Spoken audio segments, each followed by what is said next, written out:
Hey, what's up, guys? Welcome back. Is this recording? No, it's not. Okay.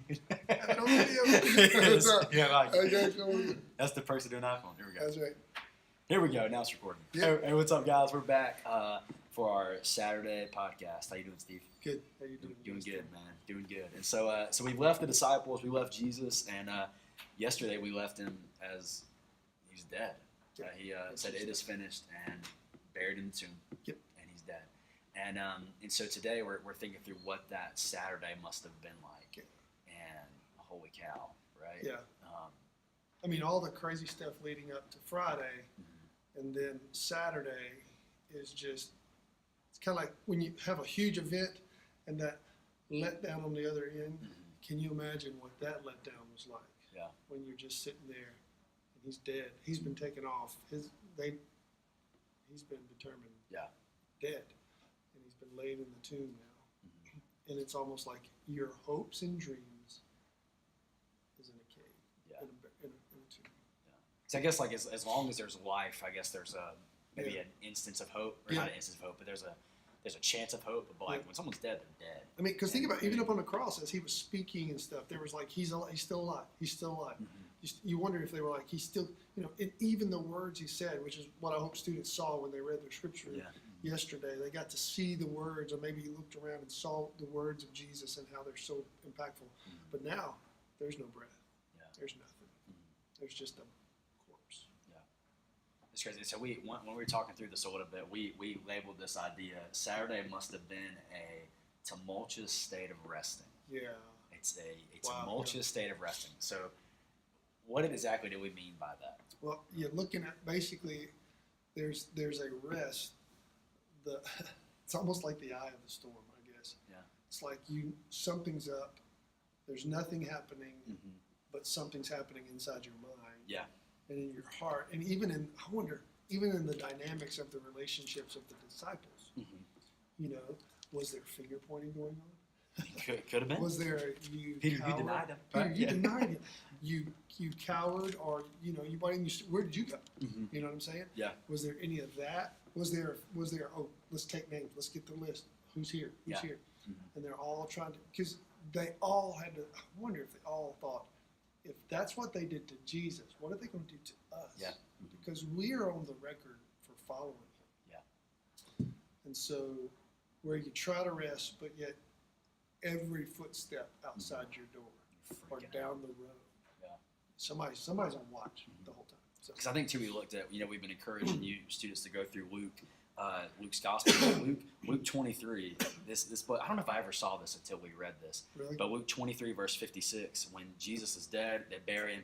It says in verse 56, then they returned to prepare the spices and perfumes, and they rested on the Sabbath according to the commandment. That's right. Right. And so after Jesus was buried, they rested. I'm making quote hands, right? Because they're like, okay, this is what we're supposed to do. But I can't imagine there was much rest happening that day. They went through all the rituals because that's what good Jewish folks did. Yeah.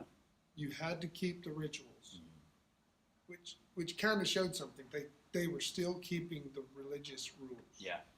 But there was no heart. I can't imagine them being a restful heart, which is ultimately what the religious guideline was calling people to do. Yeah. Rest your soul. Rest your heart. Rest your mind. Yeah. Which is a good evidence that, we can do that.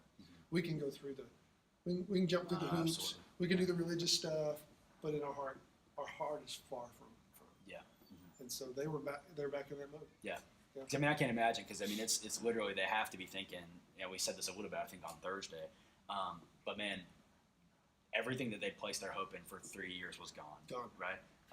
They basically wasted 3 years of their life. Yeah.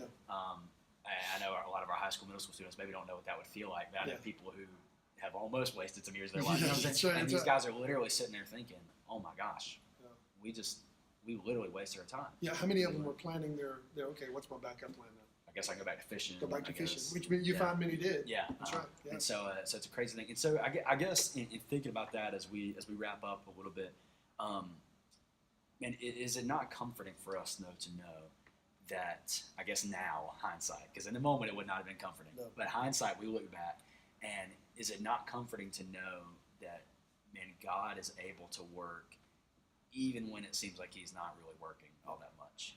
You know what I mean? Yep. And then I guess the question could be like, is this not kind of a pattern that we see all over Scripture? All over Scripture. Yeah. He is working when you obviously don't see him working. Yeah. His providence, his hand is working. And on that Saturday, there is a work that's been accomplished and still to be accomplished. Yeah. And here's what's interesting. I love that on this day, this was the day that the religious leaders, the Jews and the Pharisees, went to Pilate and said, hey, this man talked about coming back to life and stuff. And so you need to get some guards on that tomb because those guards are going to keep those leaders, those followers of his from kidnapping him and trying to start this story. Yeah. You know, and that's really what was taking place. So there's a tumultuous rest on the disciples, but then there's still a plot to try to, you know, because that's what happened on that day. It is, yeah. And that day, the facts of that day kind of lead on because, those guards went to that too. But those guards couldn't prevent what was going to happen. Yeah. I think it's just, it just reminds me, and I just sit there and I think about so often I want things on my timing. Yeah. You know what I'm saying? Yeah. And I think so often we can get there and we think God operates on our time. And that's just a bunch of garbage. That's a bunch of garbage. He's going to operate with his time. It Absolutely. is. You know, Absolutely. And so I think, you know, when you sit there and think about Saturday, I mean, we said in the statement that Sunday is not as great without Saturday. That's right. And, you know, I'm sitting there thinking about that and I'm like, I don't know, because I mean, it also proves that, you know, Jesus really did die. Yes. Yeah, he wasn't just kind of. It wasn't a trick. It wasn't a trick. It wasn't a. He wasn't just holding He passed his breath. out a little bit. Yeah, he wasn't just holding his breath. Yeah, he really did die. And to me, it just, in those states of my life when I'm wondering, I'm like, because I know we got students listening right now that are feeling that way. Exactly. God, what are you doing? Is to take hope and take rest in the fact, even if it's a tumultuous state of resting, still rest in that God's able to work even when it seems like he's not. Absolutely. Which is pretty awesome. Yeah, it's pretty good. Yeah, it's pretty cool. And so Saturday was intense, but tomorrow gets better. Tomorrow gets a lot better. Tomorrow gets a lot better. Yeah, man. Hang in there.